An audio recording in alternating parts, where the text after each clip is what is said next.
حمد و صلات کے بعد نہایت ہی واجب الاحترام معزز و مکرم سامعین و حاضرین اکرام، اللہ رب العزت کا لاتعداد بار شکر ہے جس کی توفیق سے ہم سب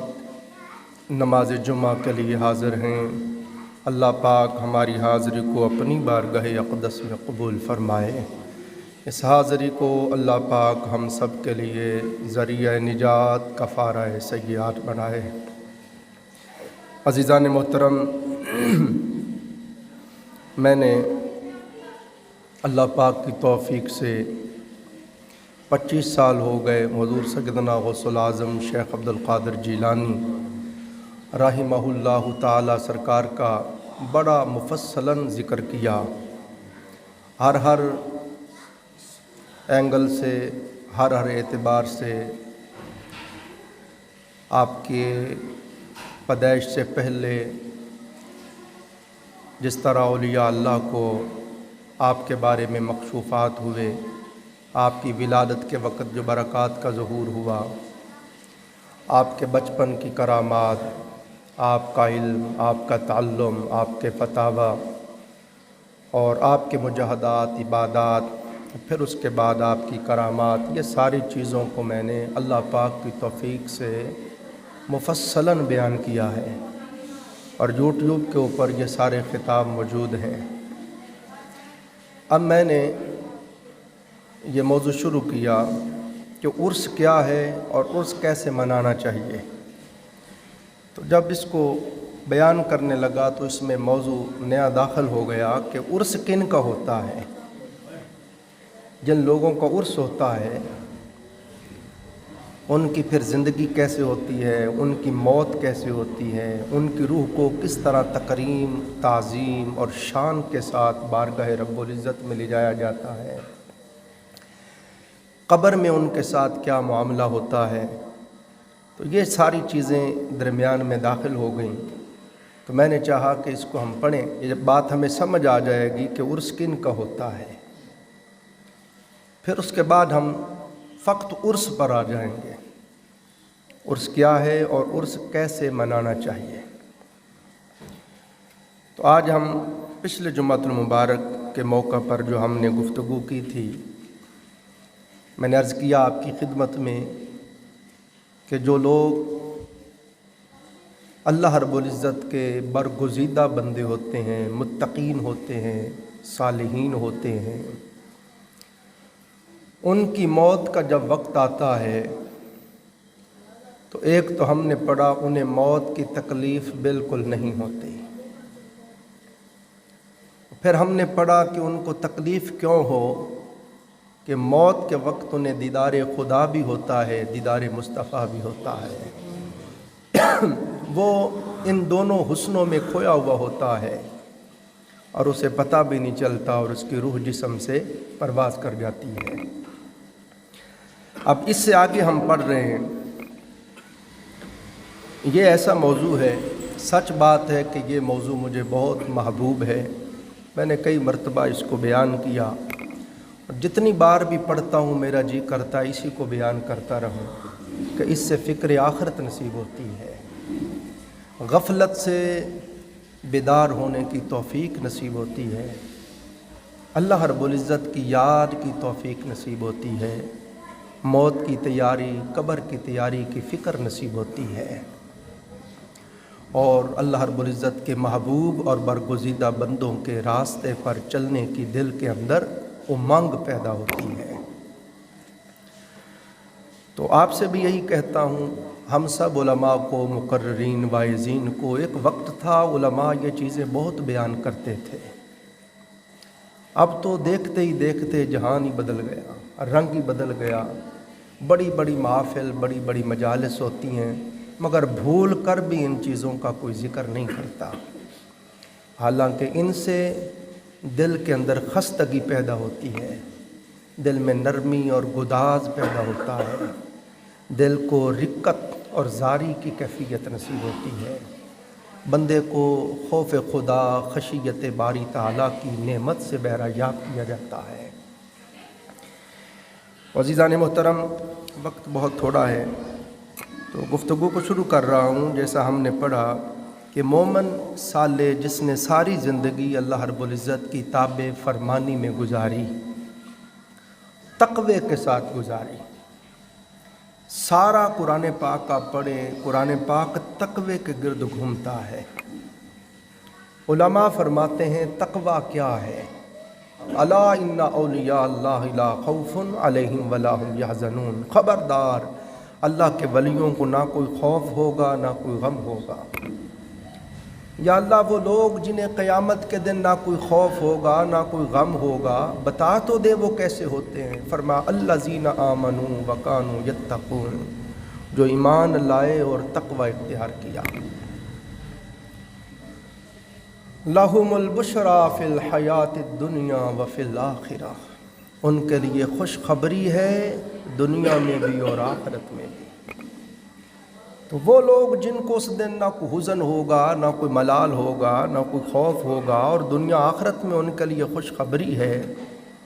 عزیزان محترم، وہ کون لوگ ہیں؟ تو اللہ نے خود فرما دیا، فرمایا وہ جو ایمان لائے اور تقوی اختیار کیا۔ اس بات پہ ہم جتنا بھی اللہ کا شکر ادا کریں کم ہے کہ ایمان تو ہمیں پیدا ہوتے ہی گھٹی میں نصیب ہو گیا۔ اب اگلا کام ہم نے کیا کرنا تھا؟ صاحب تقوی بننا تھا۔ اب تقوی کیا ہے؟ علماء فرماتے ہیں تقوی یہ ہے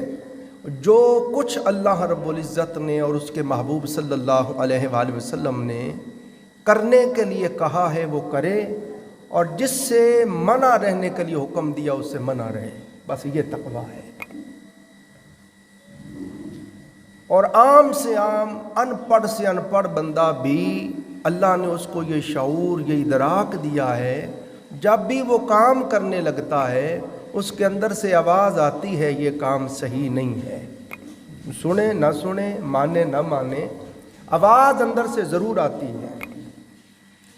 سرکار نے ماں جب کوئی کام کرنے لگے دل سے پوچھ لیا کر، دل سب سے بڑا مفتی دل ہے، جو یہ فتویٰ دے اس کے اوپر عمل کر لیا کر۔ تو دل میں وفی انفسکم افلا تبصرون، فرمایا میں تمہارے اندر رہتا ہوں تم دیکھتے ہی نہیں۔ خود مولا کی آواز آتی ہے اندر سے۔ اور بعض علماء نے فرمایا اللہ نے دل پر فرشتے مقرر کیے ہوئے وہ آواز دیتے ہیں کہ یہ کام صحیح نہیں ہے۔ تو جو لوگ اللہ تعالیٰ کی اطاعت میں، اللہ کی فرما برداری میں، اللہ کی تابع فرمانی میں، اللہ کی اطاعت میں، بندگی میں، محبت میں، خشیت میں، اس کی یاد میں، ذکر کرتے ہوئے، درود و سلام پڑھتے ہوئے، مراقبے کرتے ہوئے، شب زندہ داریاں کرتے ہوئے، رزق حلال کماتے کھاتے ہوئے، اس کی فرما برداری میں، اس کی رضا کے مطابق زندگی گزارتے ہیں، ان کا ذکر کر رہا ہوں۔ فرمایا جب ان کی موت کا وقت آتا ہے تو اللہ پاک نے فرمایا فرشتے ان کے پاس آتے ہیں، جیسا ہم نے پچھلے جمعے پڑھا، اور کہتے ہیں یا ایتھا النفس المطمئنہ، اے نفس مطمئنہ ارجعی الی ربک راضیۃ مرضیہ، چل اپنے رب کی طرف لوٹ چل کہ تیرا رب تجھ سے راضی ہے، تیری فرما برداری، تیری تابع فرمانی، تیری عبادت، زہد، ورا، تقوی کی وجہ سے، اور تو اس کی عنایات، اس کے لطف و کرم کی وجہ سے تو اس سے راضی ہے، جو تیرے دل، قلب و باطن پہ انوار اترتے تھے، کیفیات اترتی تھیں، عبادتوں میں لذت سرور آتا تھا، وہ جو اس کی عنایات ہوتی تھیں اور مکشوفات ہوتے تھے، اس کی وجہ سے تو اس سے راضی ہے، وہ تجھ سے راضی ہے، تو اس سے راضی ہے، چل اپنے اس رب کی طرف لوٹ چل۔ فادخلی فی عبادی وادخلی جنتی، چل اس کے بندوں میں داخل ہو، چل چل جنت میں داخل ہو چل۔ یہ قرآن پاک ہے۔ آقا علیہ السلام نے ارشاد فرمایا مومن کی روح فرشتوں کا یہ کلام سن کر اس قدر اس کی لذت پاتی ہے، فرماتے ہیں اس کلام کی لذت سے اس طرح مومن کی روح مسرور ہو جاتی ہے کہ خوشی خوشی اس طرح جسم سے باہر نکل آتی ہے جس طرح مشکیزے سے پانی کا قطرہ باہر نکل آتا ہے۔ آگے سرور دو جہاں صلی اللہ علیہ وآلہ وسلم نے ارشاد فرمایا، ملک الموت بندہ مومن ہرگز نہ بولے اولیاء کا ذکر کر رہا ہوں، صالحین کا ذکر کر رہا ہوں، مردان خدا کا ذکر کر رہا ہوں، اللہ کے محبوبوں کا ذکر کر رہا ہوں۔ تو جب ولی اللہ، جب مرد صالح، مرد حق، مرد برگزیدہ کی موت کا وقت آتا ہے، آقا علیہ السلام نے فرمایا ملک الموت ولی اللہ کے ساتھ، بندہ مومن کے ساتھ اس طرح مہربانی سے، پیار سے پیش آتا ہے جس طرح ماں اپنے بچے سے پیش آتی ہے۔ کیوں؟ آقا علیہ السلام نے اس کی وجہ بیان کی، اس لیے کیونکہ یہ روح اللہ رب العزت کی رضا چاہنے والی تھی، یہ اللہ کے راضین بندوں میں سے تھا، اس لیے اللہ کی طرف سے امر ہوتا ہے، آرڈر ہوتا ہے، فرشتوں یہ ہمارے محبوبوں میں سے ہے، اس سے شفقت اور پیار کا معاملہ کرنا۔ میں واللہ یہ باتیں اس لیے سناتا ہوں، کاش ہمارے دل کے اندر اس کا اشتیاق پیدا ہو جائے، اس کی طلب، اس کی تڑپ، اس کی امنگ پیدا ہو جائے۔ حضرت عبد الرحمن جامی رحمۃ اللہ علیہ فرماتے ہیں، ہم اولیاء کا، صالحین کا اس لیے ذکر کرتے ہیں،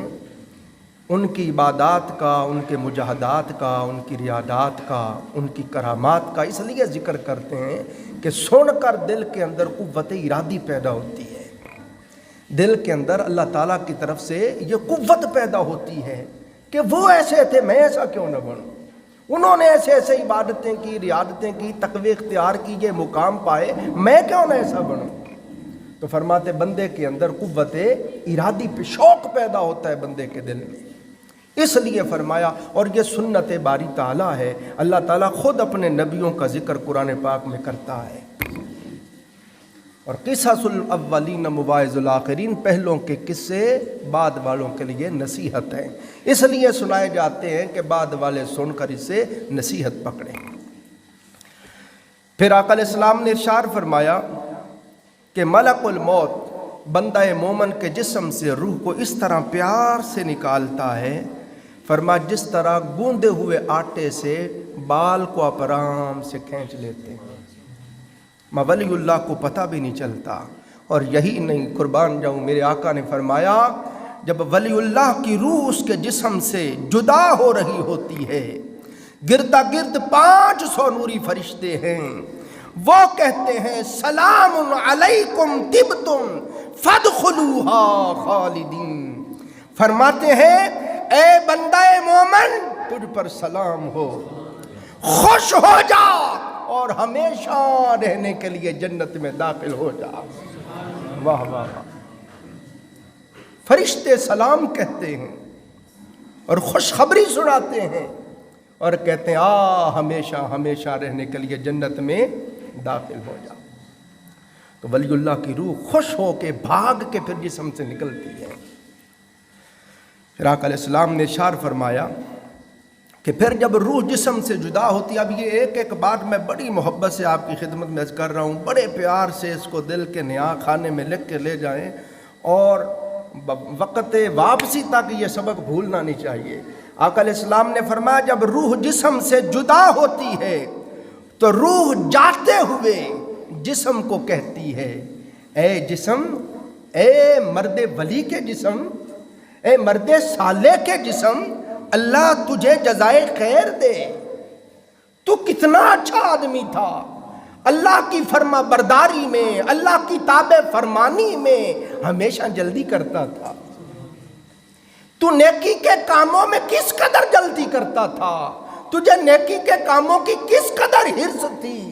کبھی کہتا تھا تلاوت کلام پاک کر لوں، کبھی کہتا تھا اللہ کے اس نام کا ذکر کر لوں، کبھی کہتا تھا تھوڑی دیر لا الہ الا اللہ پڑھ لوں، کبھی کہتا تھا تھوڑی دیر استغفر اللہ ربی من کل ذنب واتوب الیہ پڑھ لوں، کبھی کہتا تھا ایک تسبیح درود پاک بھی پڑھ لوں، کبھی صدقات کرتا تھا، کبھی خیرات کرتا تھا، کبھی رات کے وقت آدھی رات پچھلی رات اٹھ کر مولا کے حضور دعا و مناجات کرتا تھا،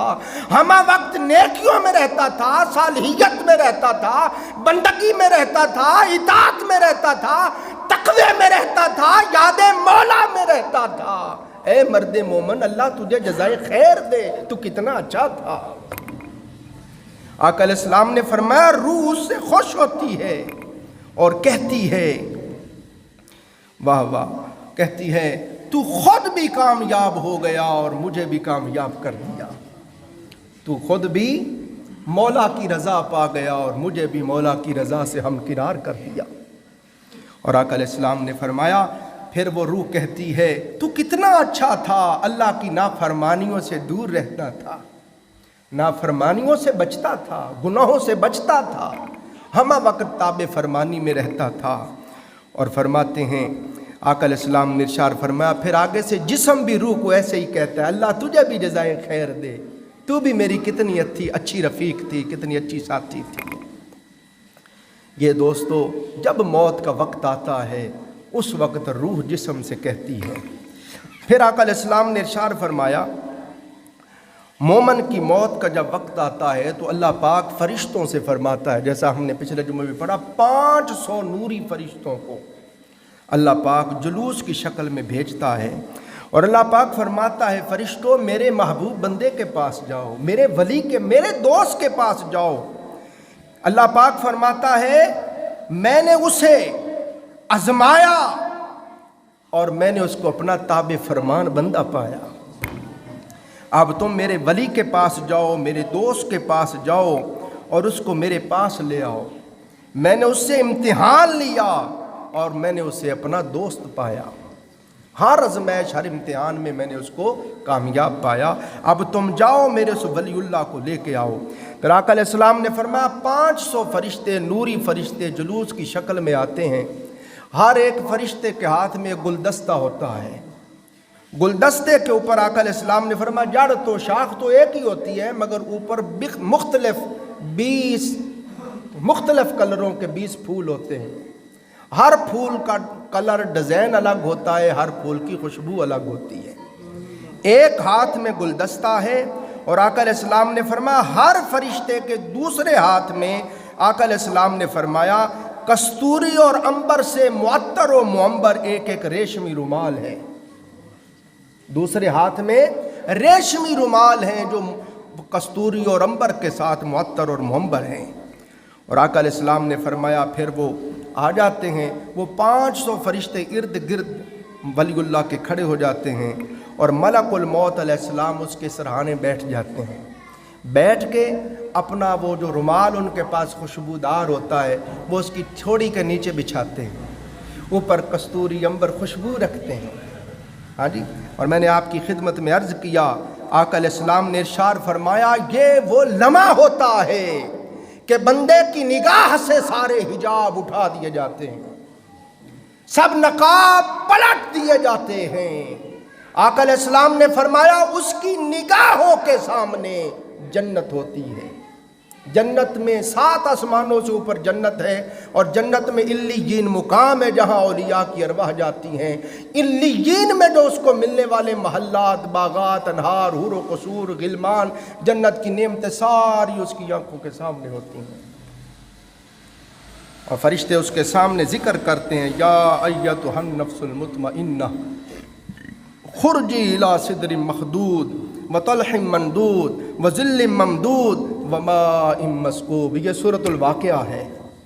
یہاں اللہ تعالیٰ نے جو جنت میں اولیاء اللہ کے تابع فرمان لوگ جائیں گے ان کو کیا کیا نعمتیں ملے گی ان کا ذکر کیا۔ اب دیکھیں نا، یہ خود ہمارا جو مالک ہے، ہمارا خالق ہے، ہمارا معبود ہے، ہمارا الہ ہے، اپنے کلام برحق میں خود بار بار ان چیزوں کا ذکر کرتا ہے کہ میرے بندوں کے دل میں اشتیاق پیدا ہو، چاہت پیدا ہو، طلب پیدا ہو، میرے بندے اس کے لیے محنت کریں، کوشش کریں کہ ان کے مالک نے، ان کے رب نے، ان کے معبود نے ان کے لیے کیا کیا نعمتیں تیار کر رکھی ہیں۔ یہ خود اللہ پاک بار بار قرآن پاک میں ترغیب دے رہا ہے، یہ کسی بزرگ کی بات نہیں ہے، قرآن پاک بیان کر رہا ہے۔ اللہ تعالیٰ فرماتا ہے، اب دیکھیں نا، آپ توجہ کریں، یہاں پہ ہم بیر کھاتے ہیں تو بیریوں سے جب بیر توڑنے لگے نا تو 7 کانٹے ہوتے ہیں، ایسے آپ پکڑنے لگے آگے سے کانٹا لگ جاتا ہے۔ فرمایا وہ جو فی صدر مخدود، وہ جو جنت کی بیریاں ہوں گی ایسی ہوں گی کہ ان کے اوپر کانٹے نہیں ہوں گے، ان کے اوپر کانٹے نہیں ہوں گے۔ اور پھر فرمایا کہ جنت کی بیری جو ہے اس کے بیر مٹکے مٹکے جتنے بڑے ہوں گے، اور ان بیروں کے اندر گٹھلی بھی نہیں ہوگی۔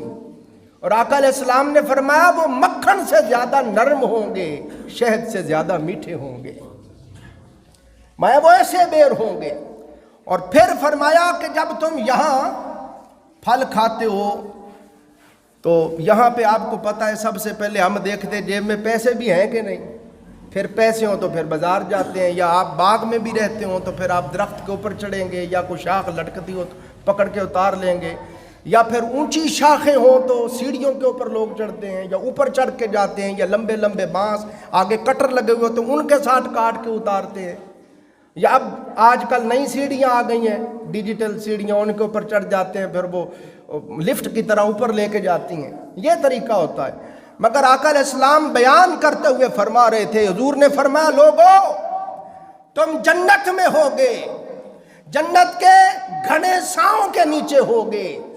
اور شاخوں کے اوپر خوشے لٹک رہے ہوں گے، کھجوروں کے، انگوروں کے، بیریوں کے خوشے لٹک رہے ہوں گے، تمہارا جی چاہے گا کہ یہ میں کھاؤں، فرمایا خود بخود وہ درخت اپنی شاخ جھکا دے گا، تمہارے چہرے کے سامنے کر دے گا، آواز آئے گی کھاؤ جی کھاؤ، آپ کے لیے تو بنایا گیا ہے۔ پھر یہاں جب آپ پھل توڑ لینا ایک بار تو پھر سال کے بعد دوبارہ جا کے پھل لگتا ہے، ایسا ہی ہے نا، سال کے بعد پھر ایک اس کا طریقہ ہے، پھول لگتے ہیں، پھر ایسا ایسا پھل بڑھتا ہے، پھر بڑھتا پھر پکتا ہے، پھر جا کے آپ اتارتے اور کھاتے ہیں۔ فرمایا وہاں ایسا نہیں ہوگا، پھر یہاں پیسے نہ کوئی ہاتھ نہیں لگانے دیتا۔ فرمایا اے میرے بندے ہو جانے والوں، میرے تابع فرمان ہو جانے والوں، زندگیاں میری رضا میری منشا کے مطابق گزارنے والوں، سنو تمہاری شان یہ ہے، ادھر خوشہ توڑو گے، فرمایا تیرا ہاتھ بھی پیچھے بعد میں ہوگا، ہم نیا خوشہ پہلے لگا دیں گے۔ اور لا مقطوعات ولا ممنوعہ، وہ نعمتیں وہ پھل نہ تجھ سے کبھی منقطع ہوں گے اور نہ کوئی تمہیں کھانے سے منع کرے گا، اور گھنے سائے ہوں گے۔ اور فرمایا ساؤں کا یہ عالم ہوگا کہ آپ عربی نسل کے گھوڑے کے اوپر سوار ہو جائیں اور 100 سال گھوڑا دوڑاتے رہیں، فرمایا جنت کے درختوں کا سایہ ہی ختم نہیں ہوگا۔ یہ جنتیوں کو اللہ تعالیٰ نعمتیں عطا کرے گا۔ آقا علیہ السلام نے یہ اور قرآن پاک بیان کر رہا ہے کہ اس وقت فرشتے یہ چیزوں کا نام لیتے ہیں، ماتے حجاب اٹھا دیے جاتے ہیں، وہ بیریاں، بے کانٹے بیریاں، کانٹوں کے بغیر بیریاں، اور فرمایا گھنے ساؤں والے درخت، اور فرمایا لمبے سائے والے درخت، اور بہتے چشمے، وہ سب آنکھوں کے سامنے ہوتے ہیں۔ ارے لوگوں، نہ صرف یہ جنت کی نعمتیں سامنے ہوتی ہیں، نہ صرف محلات، باغات، انہار، حور و قصور سامنے ہوتے ہیں، خود جنت والا مولا سامنے ہوتا ہے۔ فرشتے کہتے ہیں اے ولی اللہ آ مولا کی طرف پلٹ چل۔ حضور علیہ السلام نے فرمایا ولی اللہ کی روح مسکرا کر دوڑ کر جسم سے باہر آتی ہے۔ یہ شان ہے اللہ کے برگزیدہ بندوں کی، جو اللہ والے ہو جاتے ہیں، جو صاحبان روحانیت ہو جاتے ہیں۔ پھر آقا علیہ السلام نے ارشاد فرمایا، پھر وہ ملک الموت علیہ السلام مومن میت کے ساتھ بڑی شفقت اور بڑی عزت، بڑی پذیرائی کے ساتھ اس کے ساتھ پیش آتے ہیں،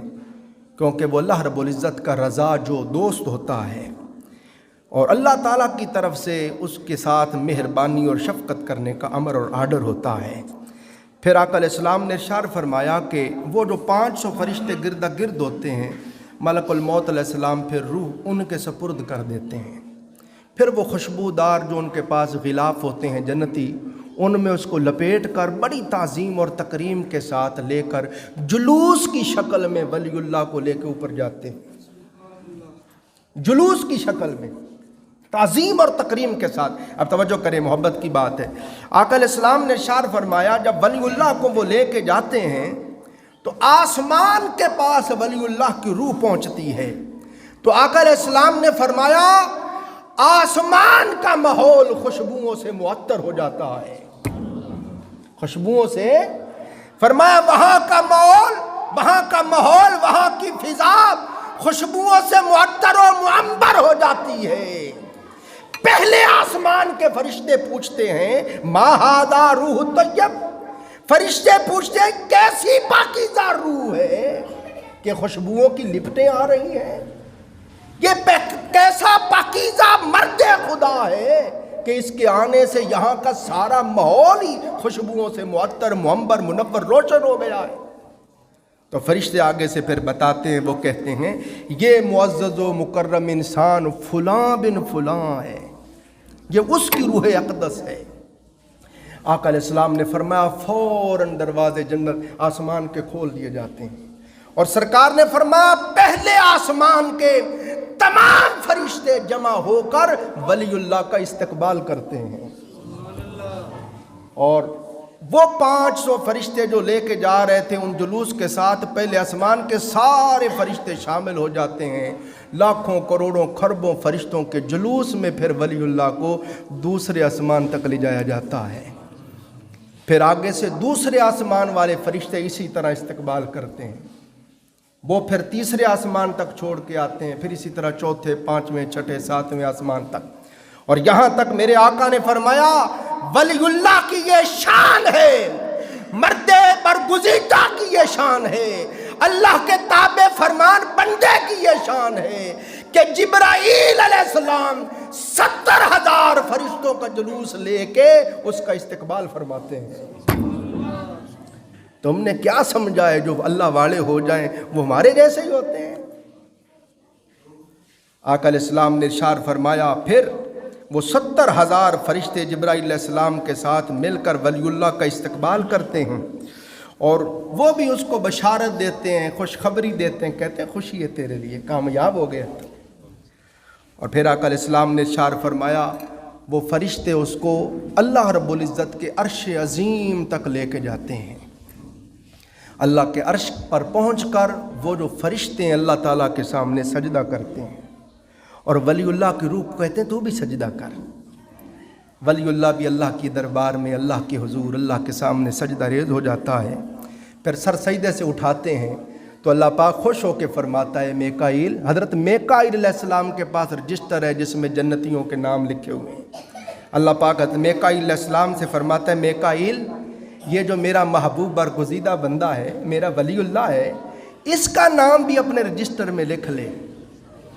جنتیوں کے رجسٹر میں اس کا نام بھی لکھ لے، اب اس کے بارے میں قیامت کے دن میں بات کروں گا، اور اب میرے اس ولی کو جاؤ جنت میں لے جاؤ۔ یہ حال ہوتا ہے جو اللہ کے بندے بن جائیں، جو اللہ والے بن جائیں، ان کے ساتھ یہ معاملہ ہوتا ہے۔ پھر آقا علیہ السلام نے ارشاد فرمایا کہ ولی اللہ پھر اس کی روح واپس آ جاتی ہے، دنیا میں واپس لے کے آتے ہیں، فرمایا اس کے سرہانے آ کے روح کھڑی ہو جاتی ہے، پھر جو بھی معاملات ہوتے رہتے ہیں بندہ سرہانے کھڑا ہو کے دیکھتا ہے کون کیسے رو رہا ہے، کیسے کوئی ذکر کر رہا ہے، کوئی تلاوت کر رہا ہے، ہر چیز وہ سرہانے کھڑا ہو کے دیکھتا رہتا ہے، کون کس طرح میرے ساتھ اظہار محبت کر رہا ہے، کس کی نظر میرے مال منال پہ ہے، کس کو میرے جانے پہ غم ہے۔ تو آقا علیہ السلام نے فرمایا پھر جب تم اس کو غسل دیتے ہو، اس کے جسم کو غسل دیتے ہو، تو فرمایا اس کی روح کو فرشتے غسل دیتے ہیں، میں اس کے جسم کو تم کفن پہناتے ہو،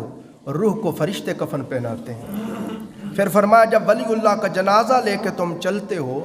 تو فرمایا ولی اللہ کے گھر سے لے کے قبرستان میں اس کی قبر تک راستے کے دونوں طرف حضور نے فرمایا فرشتے قطار کے اندر کھڑے ہو کر ولی اللہ کا استقبال کرتے ہیں اور اس کی بخشش و مغفرت اور بلندی درجات کی دعا کرتے ہیں۔ اور آقا علیہ السلام نے ارشاد فرمایا اس وقت جب یہ شان ہوتی ہے ولی اللہ کی تو فرمایا اس وقت ابلیس جو ہے ایک ایسا نعرہ مارتا ہے، دکھ سے، غم سے، رنج سے، کرب سے، تکلیف سے ایسا زوردار نعرہ مارتا ہے کہ حضور نے میں اس کے جسم کا بعض حصہ پھٹ جاتا ہے، اور وہ اپنے ساتھیوں سے کہتے ہیں تم ہلاک ہو جاؤ، یہ بندہ تم سے بچ کر کیسے نکل گیا؟ وہ آگے سے اس کے چیلے کہتے ہیں یہ معصوم اللہ کی حفاظت میں تھا، ہاں جی اس پر ہم نے بڑی محنت کی مگر یہ ہمیشہ ہمارے داؤ سے بچ جاتا تھا، یہ اللہ کا برگزیدہ بندہ تھا، اللہ کے مخلصین، اللہ کے صالحین بندوں میں سے تھا۔ تو یہاں تک اب ہم نے پڑھ لیا کہ ولی اللہ کی روح، اب ہم مزار کر قبر تک آ گئے ہیں۔ اب اگلے جمعے انشاءاللہ العزیز ہم اس سے آگے پھر شروع کریں گے کہ پھر قبر کے اندر ولی اللہ کے ساتھ معاملہ کیا ہوتا ہے۔ پھر انشاءاللہ العزیز ہم اس میں ہم کافر اور جو منافق اور مشرک اور بے ایمان اور بدکار لوگ ہیں ان کی روح کیسے نکالی جاتی ہے اس کا بھی ذکر کروں گا، تاکہ تقابل ہو نا، کو پتہ چلے، تاکہ ساتھ ڈر بھی پیدا ہو۔ حضور نے فرمایا ایمان جو ہے خوف اور امید کی درمیانی کیفیت کا نام ہے، بندہ ڈرتا بھی رہے اور اللہ کی رحمت سے امید بھی رکھے، اس کا نام ایمان ہے۔ تو یہ آپ کو بتایا ولی اللہ کے ساتھ کیا معاملہ ہوتا ہے مرد مومن کے ساتھ۔ اگلے جمعے ہم کافر کا بھی ذکر کریں گے، پھر اس کے بعد ہم قبر پہ آ جائیں گے۔ اللہ تعالی ہم سب کو سمجھنے اور عمل کرنے کی توفیق عطا فرمائے۔